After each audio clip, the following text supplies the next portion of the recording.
After an English Premier League player posted messages online criticizing China's policy towards its minority Uyghur Muslims, Beijing canceled the broadcast of his team's match, a warning shot from the league's most lucrative market. It's just one of the ways China is using its economic influence to suppress free speech worldwide, according to a Human Rights Watch report.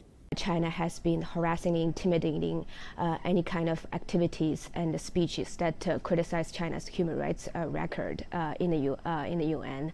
Around the world in different countries, China has been censoring speech that criticize the Chinese government, using its economic and diplomatic leverage. According to the Human Rights Watch 2020 World Report, China, under President Xi Jinping's leadership, has tightened its grip over sectors of society it found threatening, such as the internet, activists, and religious groups. This is the most severe period of repression that we've seen in decades in China, probably going back to the Cultural Revolution or an era like that.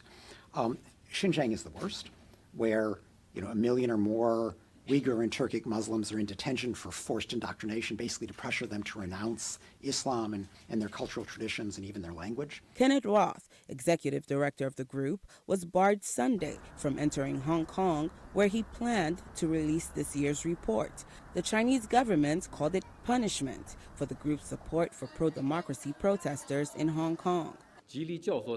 These groups tried by all means to instigate people to engage in extreme violent crimes, incite Hong Kong independence and separatist activities. These organizations are held responsible for the current unrest in Hong Kong and should be punished and pay their due prices. Several countries have publicly criticized China for human rights violations, but stopped short of taking concrete measures against Beijing, including the West, where domestic issues like Brexit have diverted attention. Traditionally, countries that have been strong on human rights have not said enough about the human rights situations in China.